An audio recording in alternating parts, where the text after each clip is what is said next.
Assalamualaikum warahmatullahi wabarakatuh. Perkenalkan, saya Nuranisa Maulida, mahasiswi dari Institut Setiami Bekasi, jurusan Manajemen Komunikasi.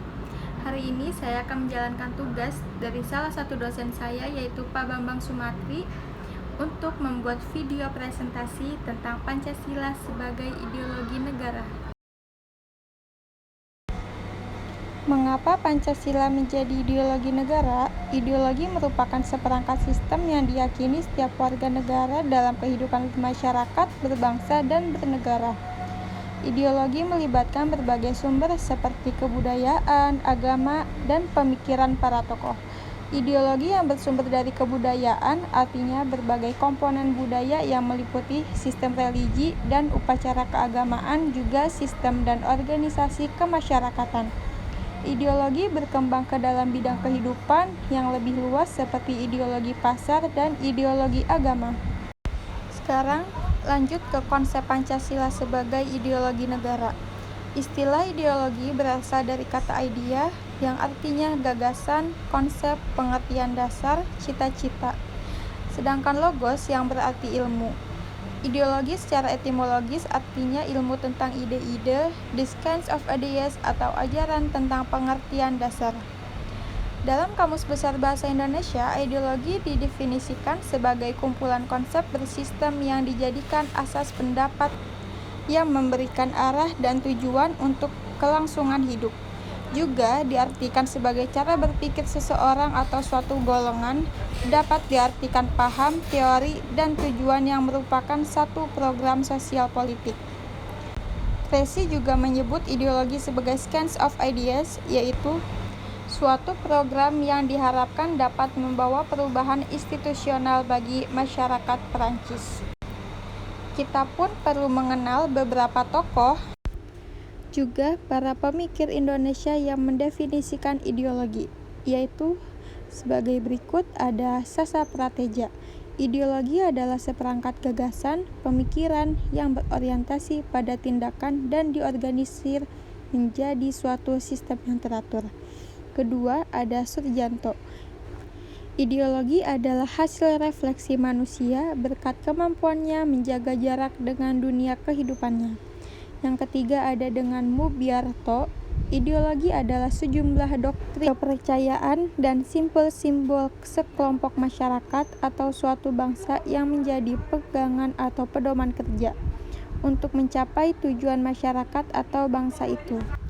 Dan di sini juga ada beberapa teori ideologi yang dikemukakan oleh tokoh-tokoh pemikir ideologi, yaitu ada Martin Seligger. Ideologi sebagai sistem kepercayaan. Ideologi adalah sekumpulan kepercayaan dan penolakan yang diungkapkan dalam bentuk pernyataan yang bernilai yang dirancang untuk melayani dasar-dasar permanen yang bersifat relatif bagi sekelompok orang. Selanjutnya dengan Alvin Goldner. Ideologi sebagai proyek nasional. Goldner mengatakan bahwa ideologi merupakan sesuatu yang muncul dari suatu cara baru dalam wacana politis. Wacana tersebut melibatkan otoritas atau tradisi atau retorika emosi. Yang ketiga ada Paul Hirsch. Ideologi sebagai relasi sosial. Hirsch meletakkan ideologi di dalam kalkulasi dan konteks politik. Hirsch menegaskan bahwa ideologi merupakan suatu sistem gagasan politis yang dapat digunakan dalam perhitungan politis. Dan untuk mengetahui posisi ideologi Pancasila di antara ideologi besar dunia, maka perlu mengenal beberapa jenis ideologi dunia sebagai berikut. Yang pertama ada dengan Marxisme-Leninisme, suatu paham yang meletakkan ideologi dalam perspektif evolusi sejarah yang didasarkan pada dua prinsip. Pertama, penentu akhir dari perubahan sosial adalah perubahan dari cara produksi. Yang kedua, proses perubahan sosial bersifat dialektis. Ketiga, ada liberalisme, suatu paham yang meletakkan ideologi dalam perspektif kebebasan individual, artinya lebih mengutamakan hak-hak individu. Selanjutnya, sosialisme, suatu paham yang meletakkan ideologi dalam perspektif kepentingan masyarakat, artinya negara wajib mensejahterakan seluruh masyarakat atau yang dikenal dengan konsep welfare state. Yang keempat ada dengan kapitalisme, suatu paham yang memberi kebebasan kepada setiap individu untuk menguasai sistem perekonomian dengan kemampuan modal yang ia miliki. Selanjutnya ada dengan urgensi Pancasila sebagai ideologi negara. Pancasila sebagai ideologi negara menghadapi berbagai bentuk tantangan. Salah satu tantangan yang paling dominan dewasa ini adalah globalisasi.